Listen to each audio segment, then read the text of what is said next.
Alright, here I am at the Chilean border. Bit of a line, gotta go inside, get some paperwork that says I'm the one operating my bike. And here we are. Unfortunately, this is the first time I have to leave all my gear.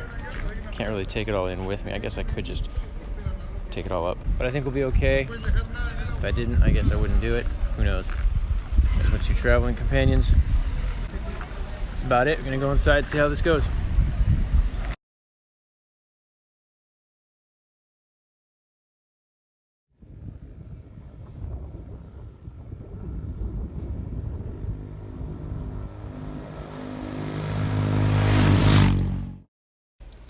I tend to nitpick a little bit when it comes to telling the truth.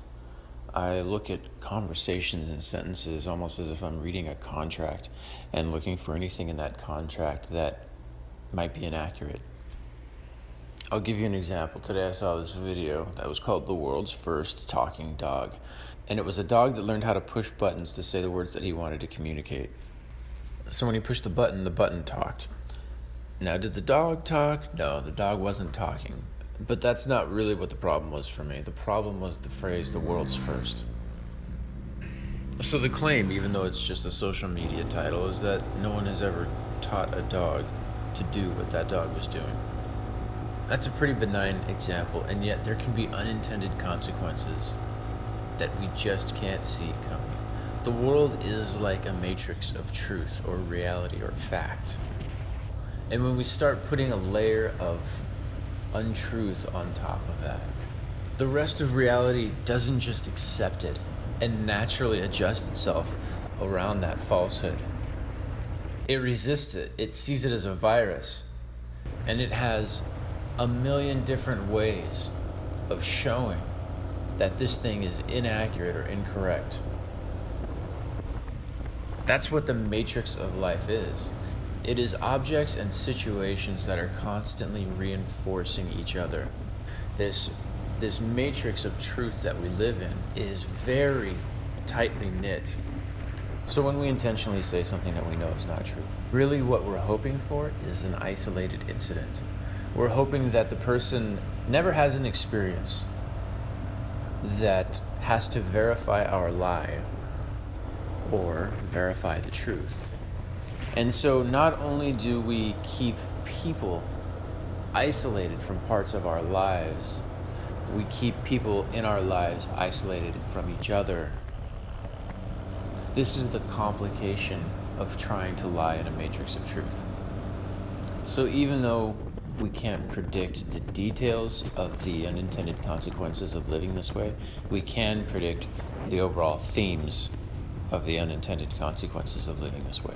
We can predict what kind of life it creates for us when we do these things, what kind of relationships it creates for us, and how long those relationships will last. We can predict the level of loneliness that it's going to cause in our lives. We can predict the type of psychological disorders that come with not telling the truth. This is the same when we lie to ourselves. There are unintended consequences of lying to ourselves.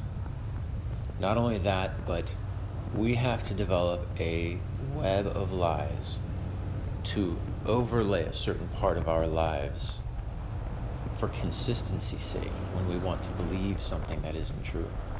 We have to compensate in a million little ways. We have to change the way that we think about a million little things. And we don't necessarily believe that that's what's taking place. And then one day we just wake up asking ourselves who we are. And we don't know where this even came from. It came from some point when we learned how to betray ourselves by being less than truthful with ourselves about who we are, or about who we believe we are, who we're afraid we are. And that begins the process of fabricating a web of lies or illusions that we lay over the top of reality. And we start to become a layered individual where parts of us don't even know other parts of us. Undoing the lies isn't always easy either. When we build a web of pretense over the top of a certain part of our lives, that place ends up not getting the sunlight, not getting the growth, not getting the maturity, it becomes a weak place in the fabric of the truth of who we are. And so removing that canopy, that web of pretense, can be difficult, because what's exposed underneath is a less mature part of ourselves, and that can be difficult to look at too. We're getting to the point where it's harder and harder to tell the difference between the self that we advertise online and the self that is reality. And we start learning these lessons that if these tricks work online, that these tricks can work in reality. And it starts to work its way into our minds, and we start to live our real lives that way. And that will not stand for long. We start moving toward the shortest term goals by using falsehoods.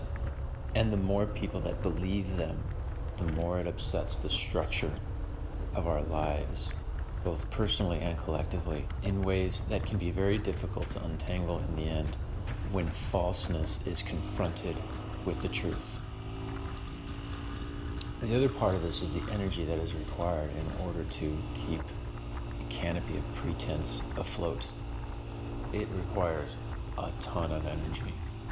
So if you happen to be living a life where you feel like you can't get your feet under you, like you can't really get in touch with what you want in life, you're just reacting to things, or you're out of energy a lot, you might want to check to see if you have a compartmentalized life where you're keeping some people from other people, you're keeping some people from certain situations that are going on in your life.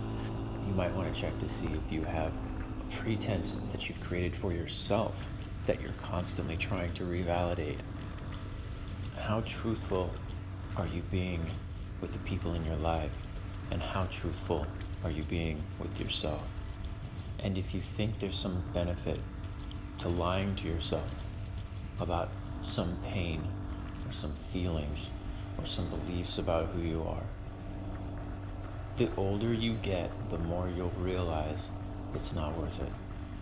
And the greater percentage of the energy that you have will have to go to maintaining those pretenses in your life until there will be nothing left except your ability to maintain those. And when that goes, the pretenses fall too.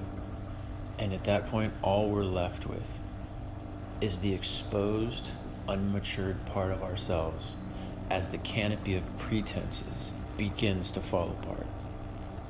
I believe this is why as people age, it seems like they get more angry or more sad or more critical or bitter, or they get more racist. I think it's because they just don't have the energy to fake it anymore. But when I get to the end of my life, I think it would be so much better to sit with the rewards of the growth and the maturity that has taken place.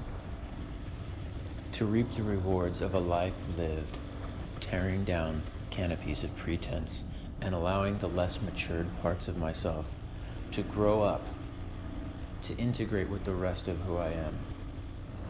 That sounds so much better to me than being reduced to crumbling canopies and exposed weak spots in my development, and not having the mental flexibility to change them at that point. That type of living actually reminds me of a couple of dreams that I've had.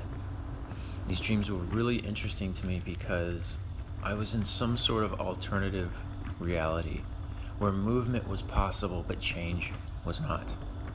And my understanding of where I was at was some form of purgatory. And in that place, people had what they had. They already had whatever they were going to get. And it wasn't going to be taken from them, and it wasn't going to be added to them. This was not a place of growth. It was not a place of change. And people could wander around on the plane of existence on which they lived. And they could eat and they could sleep. But it all felt incredibly meaningless because change could not occur. It seems the older we get, the more this becomes our reality. That whatever we've invested in is just what we have. The potential of life becomes less and less. And whatever we have, we have.